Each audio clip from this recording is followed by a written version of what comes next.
পূর্ব মেদিনীপুরের ভূপতিনগরের থানার পুলিশ একটি তেলের ট্যাঙ্কারকে আটক করে। সেই তেলের ট্যাঙ্কারের মধ্যে অনেকগুলি গরু পাচার করা হচ্ছিল। শুভেন্দু অধিকারীর ভাই সৌমেন্দু অধিকারী বলেন, কয়লা ভাইপোর মদতেই এই সব কাজ চলছে।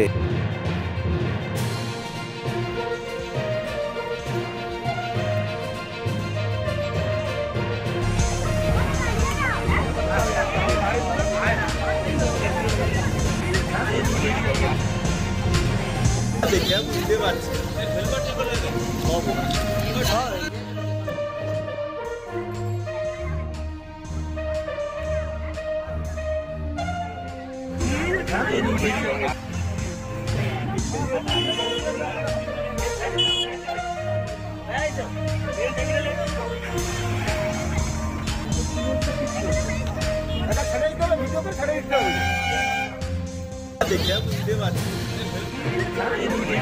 দেখে বুঝতে পারছি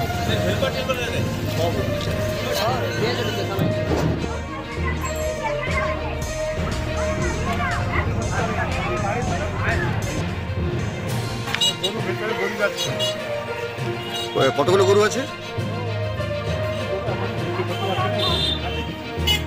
তা আপনারা কি প্রথমে দেখতে পেলেন না? থানা থেকে ধরেছে, তাই তো? আচ্ছা, এখানকার যে ড্রাইভার চালক এরা কোথায় গেল? থানা নিয়ে গেছে? আচ্ছা আচ্ছা, ওনাদের সাথে কোনো প্রকার কোনো কথা বলা যায়নি না? আচ্ছা আচ্ছা আচ্ছা আচ্ছা। সৌমেন্দু অধিকারী কি বললেন শুনুন। কায়দা এখন কেষ্ট জেলে যাওয়ার পরে এই গরু পাচার কাণ্ডে নতুন নতুন করে সমস্ত কায়দা তেল ট্যাঙ্কারের মধ্যে গরু ঢুকিয়েছে। ভাবুন এরা কোন পর্যায়ে গেছে। সমস্ত তো পয়লা ভাইপোর পরিকল্পনাতে চলছে সমস্ত কিছু। হ্যাঁ, আজকে 3টের সময় নির্গণ্ড ঘোষণা।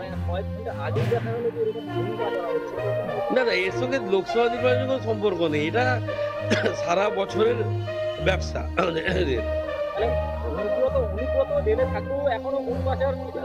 অনুব্রত জেলে থাকলে কি হবে? মাথা তো বাইরে ঘুরছে, মাথা জেলে না।